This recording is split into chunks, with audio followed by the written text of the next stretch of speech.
Salut à tous, aujourd'hui on se retrouve pour une nouvelle vidéo craft. Ce sont des vidéos qui vous plaisent énormément et je vous en remercie pour tous les retours positifs qui ont été faits sur ces vidéos. Donc j'en ai fait deux pour montrer comment fabriquer une imitation de guêpe ou d'insecte. Les deux c'était dans la même vidéo, et également un petit micro spinner. Donc les liens de ces deux vidéos, si vous ne les avez pas vus, c'est disponible en description et également dans le petit onglet là qui va pop normalement en haut à droite.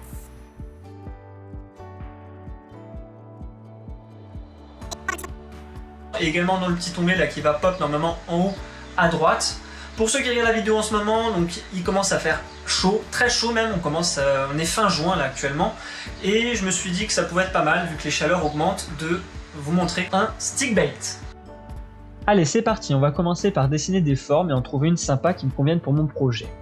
Je vais faire quelque chose d'assez longiligne et de légèrement courbé d'environ 8 cm je pense, pour pêcher la perche, le bass, le brochet, un petit peu de tout. Voilà, j'ai fait cette forme, elle me convient, je vais pouvoir la reporter sur ma planche de balsa 2 fois et découper le tout à la scie.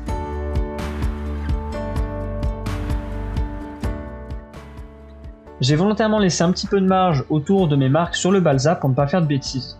Je vous conseille de faire de même car vous pouvez toujours corriger l'affaire avec du papier de verre.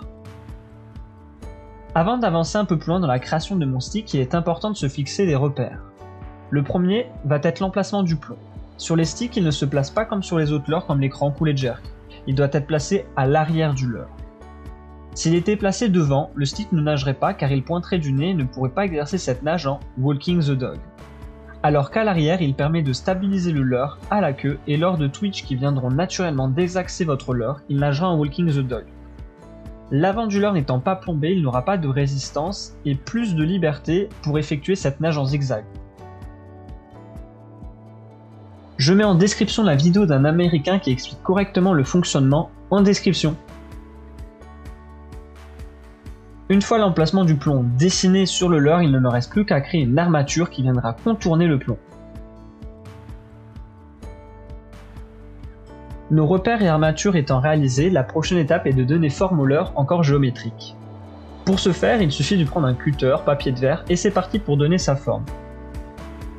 Il est également important de donner au leurre sa forme finale et de ne plus y toucher, ou très peu, car l'étape suivante dépend énormément du poids de votre leurre. La forme du leurre étant terminée, je peux m'attaquer au plombage. Je vais commencer par peser mon leurre seul. Comme vous le voyez, il fait 1,76 g. Pour les leurres flottants, le moindre gramme va avoir un impact important sur sa nage. Donc, après plusieurs essais, je vais rajouter 6 g de lest dans mon leurre. Pour vous aider à plomber votre leurre, je vous laisse la densité du balsa et le calcul qui permet d'avoir un leurre suspending. Après avoir mis le lest et l'armature dans mon leurre, il ne me reste plus qu'à coller le tout, à poncer, puis à mettre 3 couches de vernis pour protéger le bois. C'est parti pour la peinture! J'ai au préalable découpé et collé une feuille aluminium sur les deux côtés de mon leurre. J'ai décidé de faire quelque chose d'assez simple pour celui-là. Une sous-couche en blanc, sauf sur les parties en aluminium,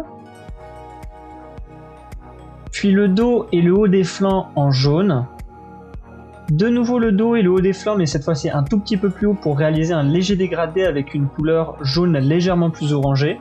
Exactement pareil, toujours en remontant, en faisant un petit dégradé mais cette fois-ci avec du marron. Je réalise ensuite des motifs noirs sur les deux côtés de mon leurre, deux petites marques orange, puis les nageoires et les ouïes en aluminium avec quelques motifs dessinés dessus, les yeux, et il ne vous restera plus qu'à le vernir.